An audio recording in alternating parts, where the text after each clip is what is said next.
Hello बच्चों, let's see this question. The question says evaluate the following integral. जहाँ पे हमें root of 1 minus X by 1 plus X का integration perform करना है।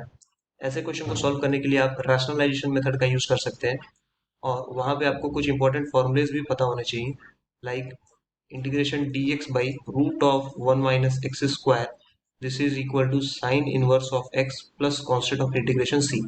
तो मान लेते हैं कि हमारा ये जो इंटीग्रेशन परफॉर्म करना है या ये जो इंटीग्रल है ये आई है। So let I is equal to integration root of 1 minus x by 1 plus x। और मैं यहाँ पे रूट के अंदर ही कुछ मल्टीप्लाई करके इसको रैशनलाइज कर लेता हूँ, तो ये बन जाएगा रूट ऑफ 1 माइनस एक्स, और 1 माइनस एक्स से मैं और मल्टीप्लाई कर रहा हूँ ताकि ये जो नीचे टर्म है ये रिक्वायर्ड फॉर्मेट में आ सके।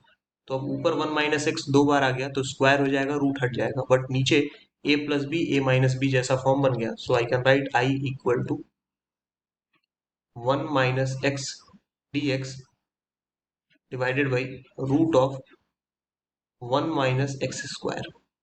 ये बन गया। अब अलग अलग इसको लिख सकते हैं d x by square root of 1 minus x square minus x divided by root of 1 minus x square d x. ये दूसरा इंटीग्रल हो गया। सो दो पार्ट्स में मैंने इसको ब्रेक कर लिया। अब फर्स्ट पार्ट अभी अभी हमने देखा कि इसका आंसर क्या होता है, sine inverse of x plus constant of integration c. दो इंटीग्रल्स हैं तो आप पहला कॉन्स्टेंट मान लें इसको C1 और दूसरे इंटीग्रल के लिए C2 मान लेंगे। तो ये I इज इक्वल टू यहाँ तक आ गया। अब इस पार्ट को सॉल्व करने के लिए आप सब्सटीट्यूशन मेथड का सहारा ले सकते हैं।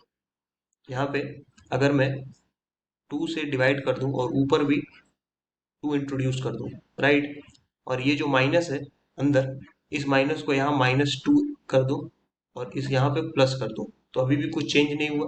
बेसिकली जो माइनस था उसको मैंने अंदर सेंड कर दिया। इससे फायदा क्या मिलेगा कि अब आप ये चीज विजुलाइज कर सकते हैं कि अगर रूट वाले टर्म में 1 माइनस एक्स स्क्वायर की जगह पे 1 माइनस एक्स स्क्वायर की जगह पे टी पुट कर दें, तो ये क्या बन जाएगा, -2x dx is equal to dt।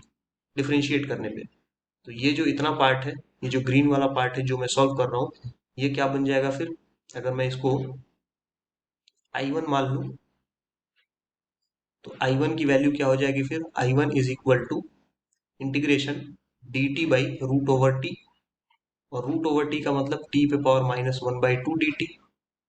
और ऐसा इंटीग्रेशन का आंसर हमें लिखना आता है। सो ये बन जाएगा I1 is equal to t पे पावर -1/2 प्लस 1, एंड वही चीज -1/2 प्लस 1 नीचे भी।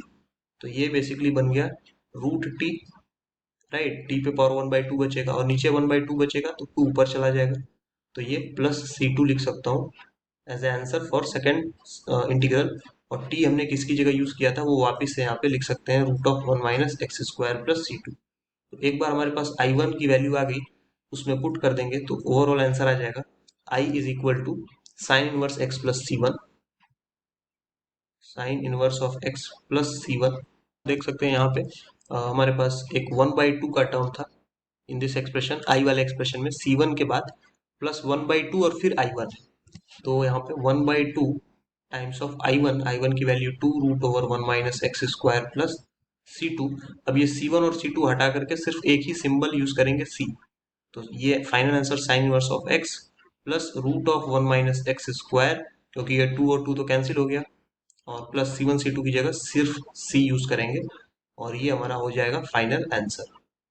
सो यहाँ पे लिख भी सकते हैं where C is equal to C1 plus C2, क्योंकि जनरली एक ही कांस्टेंट यूज करते हैं। छोटे छोटे अगर 10 इंटीग्रल है तो C1 C2 C3 ऐसे 10 कांस्टेंट्स नहीं लिखते, हम जनरली एक ही कांस्टेंट लिख देते हैं। So that's all, I hope you understood this well. Thank you and best of luck.